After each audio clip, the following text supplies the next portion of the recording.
Matthieu, chapitre 2. Jésus naquit à Bethléem en Judée, à l'époque du roi Hérode. Or, des mages venus d'Orient arrivèrent à Jérusalem et dirent: Où est le roi des Juifs qui vient de naître? En effet, nous avons vu son étoile en Orient et nous sommes venus pour l'adorer. Quand le roi Hérode apprit cela, il fut troublé et tout Jérusalem avec lui. Il rassembla tous les chefs des prêtres et spécialistes de la loi que comptait le peuple et leur demanda où le Messie devait naître. Ils lui dirent: À Bethléem en Judée, car voici ce qui a été écrit par le prophète. Et toi, Bethléem, terre de Juda, tu n'es certes pas la plus petite parmi les principales villes de Juda, car de toi sortira un chef qui prendra soin d'Israël, mon peuple. Alors Hérode fit appeler en secret les mages. Il s'informa soigneusement auprès d'eux du moment où l'étoile était apparue, puis il les envoya à Bethléem en disant: Allez prendre des informations exactes sur le petit enfant. Quand vous l'aurez trouvé, faites-le-moi savoir, afin que j'aille moi aussi l'adorer. Après avoir entendu le roi, ils partirent. L'étoile qu'ils avaient vue en Orient allait devant eux jusqu'au moment où, arrivée au-dessus de l'endroit où était le petit enfant, elle s'arrêta.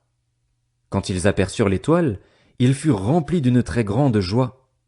Ils entrèrent dans la maison, virent le petit enfant avec Marie, sa mère, se prosternèrent et l'adorèrent. Ensuite, ils ouvrirent leur trésor et lui offrirent en cadeau de l'or, de l'encens et de la myrrhe. Puis, avertis dans un rêve de ne pas retourner vers Hérode, ils regagnèrent leur pays par un autre chemin. Lorsqu'ils furent partis, un ange du Seigneur apparut dans un rêve à Joseph et dit: Lève-toi, prends le petit enfant et sa mère, fuis en Égypte et restes-y jusqu'à ce que je te parle, car Hérode va rechercher le petit enfant pour le faire mourir.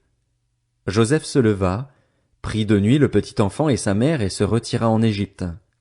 Il y resta jusqu'à la mort d'Hérode, afin que s'accomplisse ce que le Seigneur avait annoncé par le prophète: J'ai appelé mon fils à sortir d'Égypte.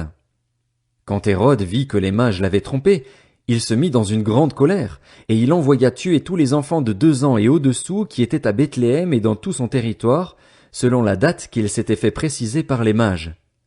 Alors s'accomplit ce que le prophète Jérémie avait annoncé. On a entendu des cris à Rama, des pleurs et de grandes lamentations. C'est Rachel qui pleure ses enfants et n'a pas voulu être consolée, parce qu'ils ne sont plus là. Après la mort d'Hérode, un ange du Seigneur apparut dans un rêve à Joseph, en Égypte, et dit: Lève-toi, prends le petit enfant et sa mère et va dans le pays d'Israël, car ceux qui en voulaient à la vie du petit enfant sont morts. Joseph se leva, prit le petit enfant et sa mère et alla dans le pays d'Israël. Cependant, quand il apprit qu'Archélaüs régnait sur la Judée à la place de son père Hérode, il eut peur de s'y rendre. Averti dans un rêve, il se retira dans le territoire de la Galilée et vint habiter dans une ville appelée Nazareth, afin que s'accomplisse ce que les prophètes avaient annoncé: il sera appelé Nazaréen.